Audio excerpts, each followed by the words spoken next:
Hello guys, welcome back to my another video. जैसा कि कल हमने प्रॉमिस किया था कि हम कंसीडरेशन अदर देन कैश, जो कि हमारे इशू ऑफ शेयर चैप्टर का पार्ट है, उसके अंदर आज हम प्रैक्टिकल क्वेश्चन देखने वाले हैं।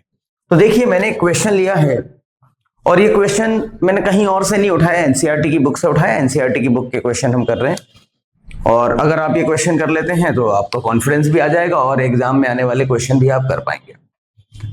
लेकिन इस वीडियो को स्टार्ट करने के पहले मेरी आपसे रिक्वेस्ट है कि अगर आप मेरे चैनल पर नए हैं तो चैनल को सब्सक्राइब करें और वीडियो अच्छी लगती है तो लाइक और शेयर करें। देखिए, मैंने कल कहा था कि 3 to 4 मार्क्स का वेटेज होता है इस चैप्टर के अंदर। अब 3 to 4 कंसेप्ट क्या, अब 3 to 4 मार्क्स अगर स्कोर करना है तो प्रैक्टिकल क्वेश्चन भी हमें आने चाहिए।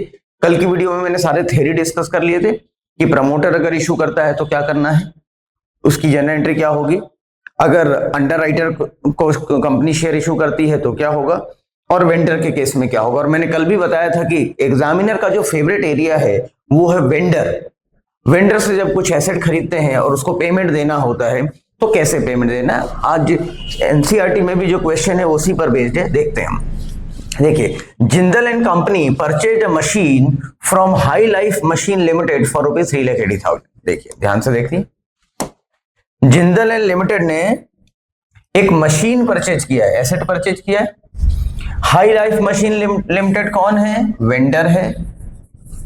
High Life Machine limited is a vendor. और कितने में खरीदा है? 3,80,000 में। तो परचेज कंसिडरेशन कितना हो गया? PC is your 3,80,000। बट अभी नेट पीसी नहीं है ये, इसमें से कुछ आगे भी देखते हैं। As per the purchase agreement 20,000 were paid in cash, यहां नेट पीसी है, ठीक है। अब इसका पेमेंट कैसे हो रहा है? 3,80,000 का पेमेंट तो करना है बट एक साथ नहीं देना 380, पहले कैसे देना है? पार्शियल पेमेंट है। कुछ पैसा तो कैश में दिया जा रहा है, कंपनी ने 20,000 तो इमीडिएट पे कर दिया है। बाकी जो बच गया, कितना बच गया? बाकी जो बैलेंस अमाउंट है, बाकी बैलेंस अमाउंट कितना है? 3,60,000। ये 360 का पेमेंट कैसे हो रहा देखते हैं। And balance by issue of shares of ₹100 each. What will be the entry passed if the shares are issued at par? At par यानी 100 रुपए पर इशू किया जाता है तब क्या एंट्री होगी। और अगर प्रीमियम पर 20% प्रीमियम पे किया जाता है, इट मींस 100 रुपए के शेयर के बदले 100 प्लस 20% मीन्स 120 रुपए पर इशू किया जाता है, तब क्या एंट्री होगी। तो ध्यान से देखिए, हम सॉल्यूशन भी देख लेंगे। यहीं पे वैसे तो आंसर आ गया है। पहले केस में आंसर क्या होगा? फर्स्ट केस में आंसर होगा 3,60,000 डिवाइडेड बाय 100, तो 3,600 शेयर्स आ जाएंगे। शेयर्स इशूड कितने आ जाएंगे? 3,600। इसको इधर ले लेते हैं पहले तो, ठीक है। और इस केस में क्या होगा? 3,60,000 डिवाइडेड बाय 120, 12×3=36। केस में आ जाएंगे 3,000 शेयर्स। इस केस में 3,600 शेयर्स, इस केस में 3,000 शेयर, ठीक है। यहां किया भी यही होगा, आप देख लें, देख लेते हैं हम। देखिए, number of shares will be calculated as follows when share are issued at par. तो किससे डिवाइड दिया इन्होंने? आप देख सकते हैं, यू कैन सी इजीली 100 से डिवाइड दिया है। और इन केस ऑफ प्रीमियम कितने से डिवाइड दिया? 120 से, जो कि हमने अभी देखा भी था। 3,000 शेयर्स एंड 3,600 शेयर्स आ गए। अब आगे देखिए एंट्री क्या होगी। सबसे पहले आपने एसेट खरीदा है। हमने कल वाली वीडियो जिन्होंने नहीं देखा हो जाके जरूर देखें।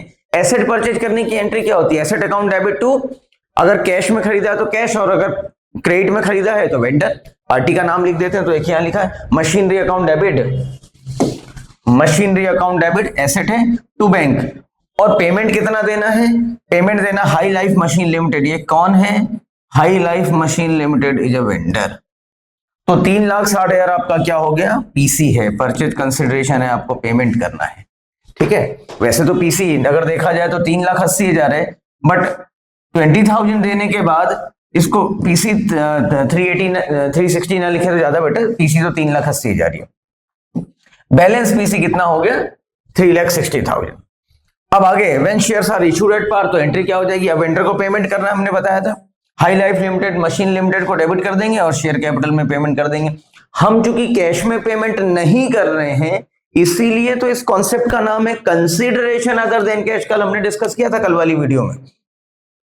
तो आप देखिए, अब अगर इसी को प्रीमियम पर इशू करते हैं, सेकेंड केस जो कि हमारा है प्रीमियम पर इशू करते हैं, तो 2 एंट्री हो जाएगी इसके साथ। High Life Machine Limited account debit to share capital कितने से, 3 लाख से, और 60,000 हमारे क्या हो जाएंगे, 3,000 इंटू 20, तो 60,000 किस बात के आ जाएंगे, सिक्योरिटी प्रीमियम के हो जाएंगे।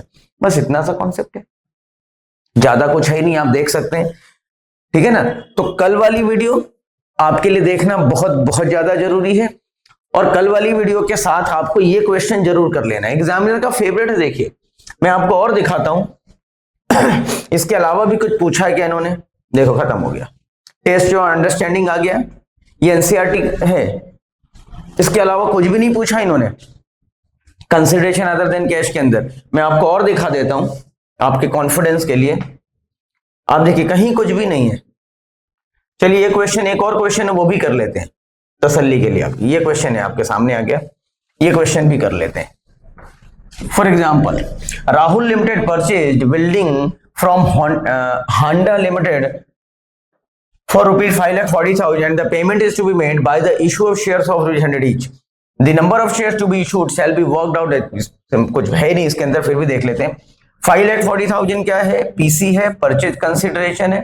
5,40,000 आप कैसे पे कर रहे हो, 100 रुपए के एक शेयर दे रहे हो, तो आएगा अमाउंट 5,40,000 डिवाइडेड बाय 100, तो 5,400 शेयर्स, ये आपके आ भी गए होंगे 5,400 शेयर्स।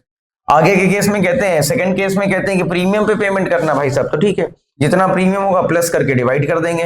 तो प्रीमियम कितना है, 20% है, तो 120 रुपए से डिवाइड कर दीजिए, जो अभी पिछले क्वेश्चन में किया था। तो ज्यादा कुछ दिमाग लगाने वाली बात है नहीं इसमें, 540 इंटू 120, तो 4,500 शेयर्स कंपनी क्या करेगी, इशू करेगी।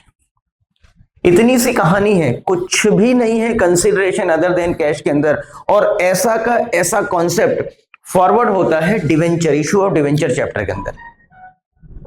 बहुत सारे बच्चों के मेरे पास कमेंट आए कि सर प्रैक्टिकल क्वेश्चंस करा दीजिए, तो देखिए आज प्रैक्टिकल क्वेश्चन भी कर दिया। वैसे मैंने कल भी प्रॉमिस तो किया ही था मैंने कि हम आगे चल के देखेंगे प्रैक्टिकल क्वेश्चन, आगे देखेंगे, मतलब कल अगली आने वाली वीडियो में देखेंगे।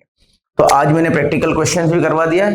प्रमोटर और अंडरराइटर के केस में ज्यादा कुछ होता नहीं है, और मुझे तो ये लगता है, मैं आपको बता दूं कि जब भी एग्जामिनर क्वेश्चन पूछेगा गुडविल वाले कॉन्सेप्ट पे पूछेगा। कल मैंने बताया था, आप याद करें, मैंने क्या बताया था, plant and machinery account debit to, suppose कोई लायबिलिटी है क्रेडिटर्स है, suppose creditors account debit to vendor, और अगर डिफरेंस इधर बचता है तो वो कैपिटल रिजर्व आएगा इफ एनी, और अगर डिफरेंस यहां बचता है डेबिट साइड में तो वो गुडविल आएगा इफ एनी।